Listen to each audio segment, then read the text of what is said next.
Well, hey McFly subscribers. So today I am tying this. It's a Perdigon fly. I'm sure I probably said that wrong. This specific one is a blue holographic tinsel abdomen.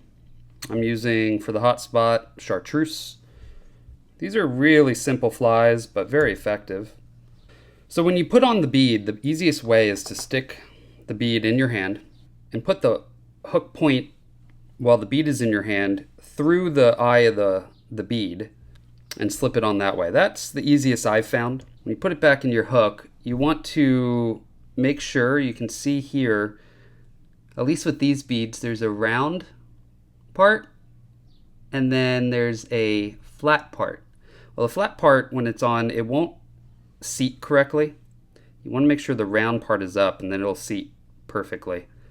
So this is Vivus 10-aught. I like it because it's a flat thread, and you'll see what I mean by that in a minute. So to get this started, you just wind onto it a couple wraps and make sure again that that round part is up. Okay. And let's come back a little bit, and we're going to spin the thread to make it flat. So you can see how that rests a little flatter on the hook. I didn't do enough spinning. So there we go. You can see how much flatter that is. So this is from a whiting tailing pack. This is Coq de Leon feathers. We're going to take probably 10 of the fibers. Okay, this is dyed brown. These are really common for tailing. It's a really good material for tailing because it's stiff fibers. So now, once you've got that in there, you wind back to the bend of the hook.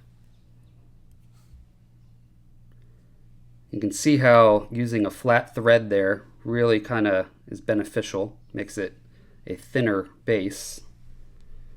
You don't want to bulk up that section too much. I'm going to clip this off so it's right about up to the bead. And you want to come all the way up because we're building that taper. So now we're going to come back down about halfway. We're going to take our section of tinsel. You want that tinsel to be kind of right on top and all the way up to the bead. Come back up to the bead again, and then come back down. When you reach about halfway, make sure you flatten that thread once again. You can just spin it counterclockwise and that should flatten it.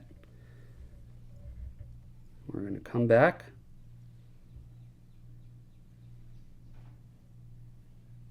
You don't want to mess with the tail too much.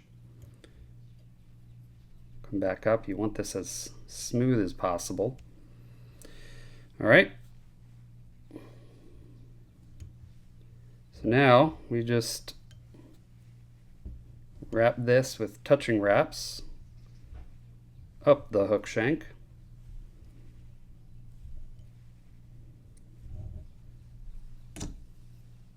And come up just shy of the bead. You don't have to come all the way up to the bead. Make a couple wraps in front and then pull this back. Make a couple wraps like that, and that should allow you to trim it off without it moving.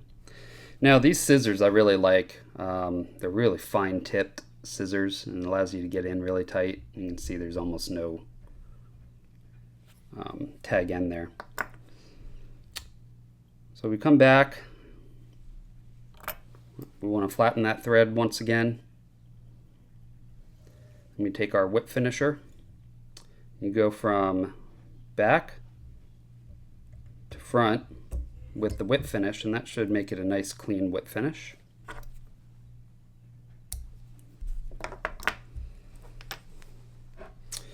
So now these are very durable flies, just so you know. They won't come loose, and the reason why is we're using UV curing resin all over it. So this is Bone Dry from Solarez. It's got a nice little paintbrush. It's really easy to apply. Just paint it right on. You want to maintain that taper.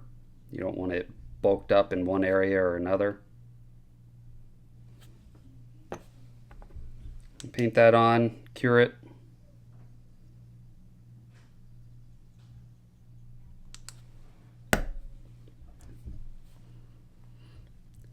So now you can see there's a little hole right at the top here.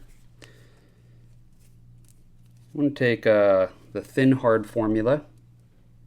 We're just basically going to fill in that hole. Now I like to do it with a bodkin.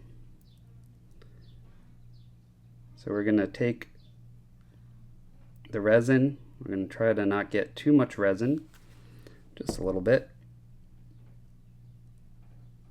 and fill that little spot with resin. Okay, once you cure that, it doesn't take very much, it's real quick to cure. And then some guys will take a magic marker, black, and paint over that, and then put resin right over that. But Solarez makes this UV curing resin, the Bone Dry, same thing that we painted all over it, but in black. So I just take a dot, put a dot on top, and then I turn this upside down to make sure that it's not gonna drip up to the front. And so what we're doing is creating the casing. So when you cure this, you want to do it from a far ways back. If you get real close with this, it'll actually cure it where it'll start pushing it up into the back end here. So you want to cure from a far ways back. So I started the curing. You can see it start to kind of rotate up a little bit, and it does that. But if you got real close, it would do it much quicker, and you would lose all that chartreuse belly there. And then once it kind of starts to cure, you can get real close with it. That's not going to move. And there we go. That's the fly. It's a really simple fly. You can tie a ton of these. And you can tie it in all different colors, different color tail, different body. In fact, you don't even need to use tinsel. You could use, a lot of guys will tie this with more natural materials. Quills, biots are really popular. Pheasant tail is popular. The only problem with some of these is when you coat it with the resin, those fibers will make it kind of lumpy. So be careful with what you use, but quills are very, very popular. A lot of people will use quills, more of a natural material. But you can just use thread. I see guys will tie in like a dark thread and then wind like a lighter thread, or vice versa, a light thread and wind a darker to give that ribs. Just a really, really easy, quick, fun fly to tie. You can tie a bunch of these and fill up a box. So as you guys saw, I was using resin hooks and beads. They really have great quality stuff at a good price. I believe their hooks, you get 25 of them for $4, and they're barbless and super sharp. I mean, super duper sharp and very strong. They're very, very strong hooks for the size. I mean, it's size 18, and I mean, there's a little bend to it, but I'm putting quite a bit of force on that. And they don't bend very often at all. So really good quality hooks. The tungsten beads are also a great deal. Close to about the same price for those, for the quantity, which is unheard of, especially with good ones. The thing is, I've gotten some junky tungsten beads before where some of the eyes or the slot is not quite the same size as all of them, and then some of the beads don't fit in the hooks. But these I've never had issues with theirs. They've never been off, so they've got good quality control. Just really good all around. They also sell rods and reels and anything, like that. Pretty much you can fully set up for fly fishing at their site. But everything on their site is good quality, low price, but I can get you even a better price. So type in McFly at checkout, and everything that you buy on your first order is going to be a discount. Also, if you guys want some flies, I do tie them. So just let me know. Best way is to go to Instagram. Send me a private message there on Instagram. You can also see some other flies I've tied in the past, which is nice for people. I usually post all the pictures of the flies I tie for everyone there on Instagram. But you can just private message me, tell me what you want, and I'll send you prices on everything. And then when I'm done, I don't charge you till I'm done, but once I'm done, I send an invoice, and then once you pay it, I ship it off to you.